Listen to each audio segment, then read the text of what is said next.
Hello friends, I am Dr. Priyanka. Today we will discuss about the cell. Cell क्या होता है? एक unit of life होती है और ये इम्पॉर्टेंट टॉपिक है फॉर नीट एग्ज़ाम्स। सबसे पहले सेल की इंट्रोडक्शन। सेल जो होता है वो fundamental structure and functional unit होती है सभी लिविंग ऑर्गेनिजम्स की, चाहे वो प्रोकैरियोटिक सेल्स हों चाहे वो यूकैरियोट्स हों, सबके लिए सेल जो होता है वो इम्पॉर्टेंट होता है। तो इसकी जो डिस्कवरी करी थी वो रॉबर्ट हुक ने की थी। कॉक सेल्स को उन्होंने डिस्कवर किया था। देन एंटन वॉन ल्यूएनहॉक जो थे उन्होंने सबसे पहले ऑब्जर्व किया था और उन्होंने डिस्क्राइब किया था एक लाइव सेल के बारे में। जो इन्वेंशन है कंपाउंड इलेक्ट्रॉन माइक्रोस्कोप का, उससे हमें जो है स्ट्रक्चर डिटेल पता चली थी सेल के बारे में, जो कि हम ये वाला माइक्रोस्कोप हम सभी लैबोरेटरीज में यूज़ करते हैं। देन सेल थ्योरी है, कुछ थ्योरीज दी गई थी जो सेल के बारे में बताती हैं। जैसे कि शिल्डन थे जो 1838, उन्होंने ऑब्जर्व किया था कि जितने भी प्लांट्स होते हैं वो सब सेल से कंपोज्ड होते हैं। एंड शिल्डन एंड श्वान ने कौन सी थ्योरी दी थी? सेल थ्योरी बोलते हैं इसको। देन थ्योडोर श्वान 1839, उन्होंने ये रिपोर्ट किया कि जो सेल है उसमें एक थिन आउटर लेयर होती है, प्लाज्मा मेम्ब्रेन जिसको बोलते हैं। और उन्होंने ये भी देखा कि जो प्लांट सेल्स हैं उनमें सेल वॉल होती हैं। तो उन्होंने ये एक हाइपोथेसिस प्रपोज की थी जिसके अकॉर्डिंग एनिमल एंड प्लांट्स जो होती हैं वो सेल से कंपोज्ड होती हैं एंड प्रोडक्ट ऑफ सेल से मिलकर बने होते हैं। देन रोडोल्फ विर्को, ये भी सेल थ्योरी का ही पार्ट है।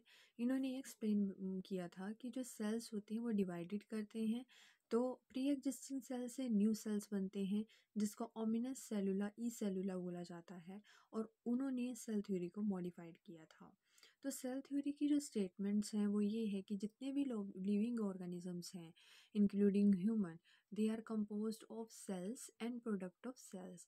और जितने भी सेल्स हैं वो प्री एग्जिस्टिंग सेल से अराइज होते हैं।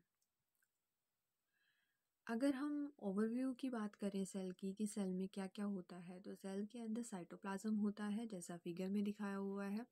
ये एक सेमी फिल्ड मैट्रिक्स होता है जहाँ पे सारे cellular activities and chemical reactions होती हैं और ये सेल्स को लिविंग स्टेट में रखता है। जो दूसरा पार्ट होता है वो होता है राइबोसोम। ये एक नॉन मेम्ब्रेन बाउंड ऑर्गेनेली होती है जो कि cytoplasm, chloroplast, mitochondria and rough endoplasmic reticulum पे मिलती है।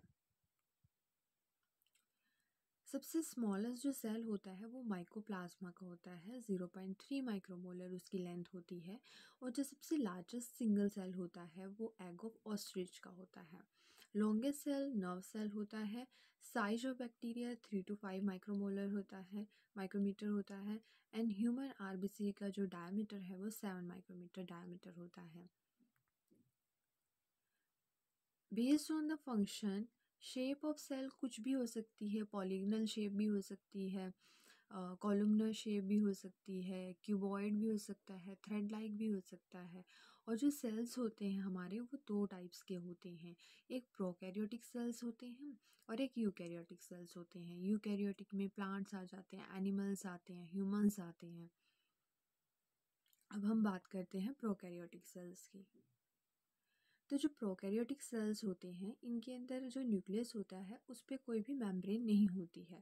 और इनके अंदर कौन कौन इंक्लूड होता है? बैक्टीरिया, साइनोबैक्टीरिया, माइकोप्लाज्मा, ये सब प्रोकैरियोटिक सेल्स में आते हैं, या ब्लू ग्रीन अलगी या फिर प्लूरोनिमोनिया लाइक ऑर्गेनिजम्स।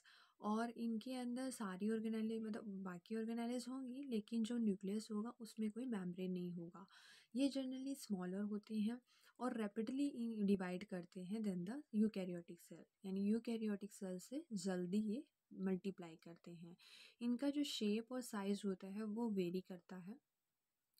तो जो बैक्टीरिया है उसमें 4 टाइप की बेसिक शेप्स होती हैं जो कि फिगर में भी दिखाई हुई हैं। जो सबसे पहले वाली शेप है वो बेसिलस है, मतलब रोड लाइक जो शेप होगी।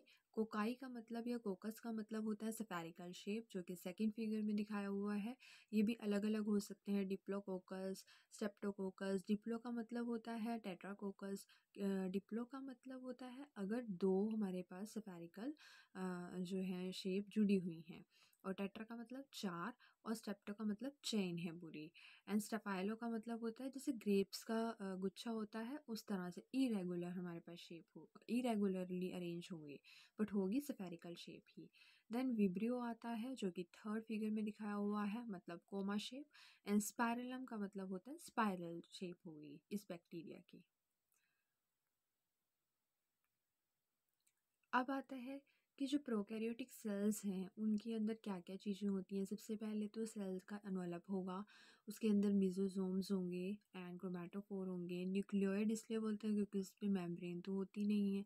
देन फ्लैजिला, फ्लैजिला क्या होता है? फ्लैजिला बैक्टीरिया में मोटेलिटी प्रोवाइड करता है जिससे कि वो मूवमेंट कर सके। पिलाई एंड फिमरी होते हैं। राइबोसोम्स होते हैं जो प्रोटीन सिंथेसिस में हेल्प कर रहे होते हैं। इंक्लूजन बॉडीज़ होती हैं। और सेल स्ट्रक्चर अगर हम देखें तो उसके अंदर cell wall, then envelope, capsule होता है जो उसको प्रोटेक्शन देता है, डेसिकेशन से प्रोवाइड करता है। प्लाज्मिड होता है, एक तो होता है न्यूक्लियर डीएनए, और एक उसके अलावा भी एक्स्ट्रा डीएनए होता है, एक्स्ट्रा क्रोमोसोमल डीएनए, वो प्लाज्मिड होता है। फ्लैजिला हमने बता ही दिया, साइटोप्लाज्म होता है। तो ये सब जो है एक प्रोकैरियोटिक सेल्स में होता है। जो प्रोकैरियोटिक सेल्स होते हैं उनमें सेल एनवेलप होता है, और ये केमिकली कॉम्प्लेक्स प्रोटेक्टिव कवरिंग होती है। इसकी तीन लेयर होती हैं, ग्लाइकोकैलिक्स जैसा कि फिगर में दिखाया हुआ है, then cell wall and then plasma membrane. तो यहाँ पे जो हमारा ये है टॉपिक सेल का, ये कंप्लीट हो जाता है। आई होप आपको मेरी वीडियो लाइक हुई होगी।